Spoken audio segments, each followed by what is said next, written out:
Okay, here we got the half kneeling front foot elevated Pallof press.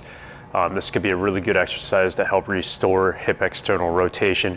Meaningful metrics that you can have to assess of whether or not this is beneficial for you is your toe touch. So you'd want to go feet right up against each other, go down, touch toes. This would be a good one for anybody that's not touched their toes in a long time, or they can't remember the last time that they've touched their toes. This is going to be a great drill for you to do to help enhance that quality. And then the second thing is your multi-segmental rotation. So looking at rotation of the hip, thoracic spine, and your cervical spine. So for that, what you would do, this would be a really good one for golfers or any sort of rotational athlete. Go ahead, feet together. You're gonna rotate your hip pocket, your upper back, and your eyeballs as far to the right as you can. And then you'll do the same thing going to the left. And you can see you can see and I can feel more of a restriction in my left hip than my right hip. Okay, so I've got symmetrical difference there side to side. So what I'm gonna do, I'm gonna attack that left side by putting my left side up on the box, okay? I'm not even gonna do my right side. I've got, the shin is vertical. This box is roughly 4 inches high, okay? If you don't get any change with going on the floor and go with a low box like this, go with roughly like a 12-inch box or like a bench with your foot up on it, and then you would be standing here rather than down on your knee.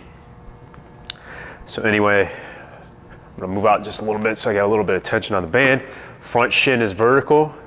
I'm thinking with the down knee, I'm pushing my knee down into the ground. Think of there's a bunch of bugs underneath your knee, and you're trying to squash those bugs. So I'll put pressure down into the ground to squash those bugs. I'm staying nice and tall. I'm gonna inhale through the nose.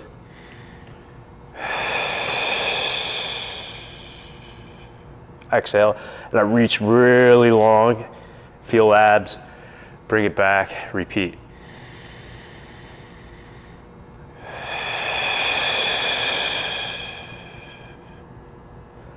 Notice as I punch out, not leaning one way or the other. When I take my inhale in the initial starting position, I'm gonna feel a little bit of a stretch through my left glute area and left lower back area.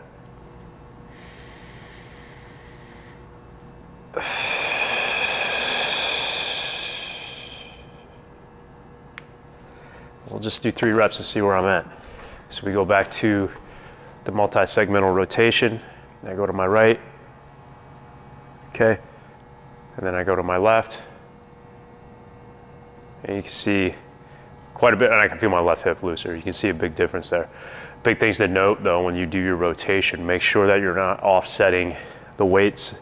So like as I go right, I'm not putting all my weight on the outside of my right foot to enhance that rotation, and vice versa. I'm not rotating all the way, or as I rotate left, I'm not putting all the weight on the outside of my left foot. So be just conscious of how you shift your weight on your feet, because it's an easy way to cheat the test. It's one reason why we go with feet together, is to block any major shifts and pressure on the feet as we do the rotation.